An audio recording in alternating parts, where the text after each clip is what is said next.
Julia Rao, and I'm the founder of tutoreveryone.com. And today I wanted to talk about organization, and specifically I wanted to talk about keeping a planner. I've actually found that a lot of our students, they struggle not because of intelligence or lack of work ethic. It's actually their lack of organization that's giving them issues, because they may understand everything, but unless they're able to get organized, they're not going to be able to turn in assignments on time. They're not going to be able to find efficient ways to study. So for me, when I was a senior in college, I was actually a full-time student, but I was also employed full-time. At work, I wasn't allowed to have my phone out. We weren't allowed to use the computer for things that weren't work-related. So I needed something physical that I could write down things at a moment's notice, I could always carry with me, and that's why I chose to use a planner. Many of us have, looked at studygrams and study blogs and seen these immaculately kept binders and notebooks. And as much as I would have loved to have something that was Instagram worthy, I'm not that neat of a person. Neatness and organization are two distinct things. And there are people that have both characteristics, and I'm extremely jealous of those people, but I'm not one of them. And that's okay with me. To me, what organization means is that you are able to utilize your time effectively and efficiently. You can be organized without being neat. You just have to make sure that you're consistent. That is the key to organization, is its consistency. Okay, so now I'm going to show you my planner. I am extremely embarrassed to do so, but I do think it's important to show you something realistic. So this is the planner that I had used. Obviously you can see it's really bright. It's the brightest one I could find. And now I'm just going to show you the inside of it. Okay, so this, as you can see, it's not extremely neat and tidy, but it is somewhat color coordinated. This was probably, pretty early during the school year, probably within the first month or two of the academic year. It looks like my work is in purple, and volunteer and social activities are in a green color.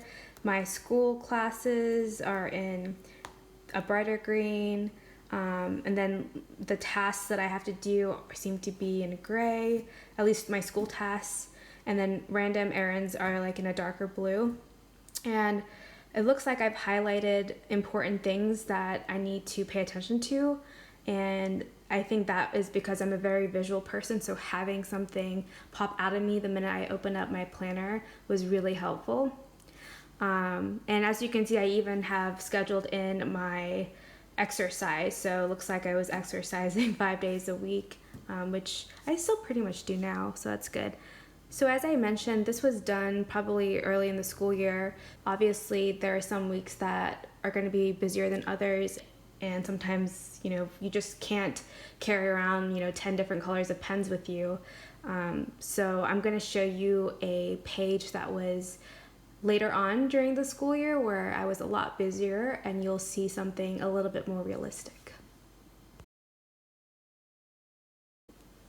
Okay, so as you can see, this is very different than what I had just shown you, and this is probably probably in the second semester, is probably halfway through the second semester, and you can see that the color-coordinated system that I had going on earlier that year has completely gone out the window. And I mentioned this because I think it's important to know that you need to be flexible. If there is a system that you had that's not really realistic or something that you can really keep up with, change it. Do something that allows you to be consistent, even if it's not perfect. I definitely had some classes that had a lot more, I'm gonna call it busy work, than others. Like my math classes were basically just exams and quizzes that we had to take, and that made up our grades. But for my biology classes and chemistry classes, we had a lot of actual homework assignments and projects that we needed to do. And so I would end up having all these tiny assignments that I couldn't just put on to my planner without it looking really gnarly. So I opted to do this post-it note type of organization where, I had my two busy classes, the biology classes here, I just wrote down all the assignments that I had to do, and as I would do them, I would just cross them out. And I kept them on the actual page in the planner, so I wouldn't have to open up 3 different types of organizational tools. Everything is just compact. And as you can see, I even have random errands written down on post-it notes just to help me prioritize visually without actually having to read stuff. So, it was on this tiny little purple post-it note, so I knew that I only need to do that if I have time, whereas the things that were, brighter, like my homework assignments and the things I have to do, were in something that my eyes are easily attracted to. That also helped me add another layer of prioritization. So if I was looking at this page, even though it may look disorganized to someone who isn't me, I could look at that page and instantly know what I had to do in that moment. And this is going to be something that's very unique and very individual to people. I think it's important to show you guys something realistic. And a lot of people use Instagram and TikTok and blogging sites for inspiration, but I just want you guys to realize that you don't have to have something visually appealing for it to function. And if you're prioritizing its visual appeal over its functionality, that's when it becomes counterproductive. And that's when you really have to figure out a different way to work, because you don't want organization to get in the way of your productivity, because that's not its purpose. The earlier you cultivate these habits, the easier your life will be. Whether you go to college or you start working, whatever it is, organization has a place in every part of your life. So remember, whatever organizational method you use it. Be consistent and don't give up. If you stick with it, it will get you the results that you want.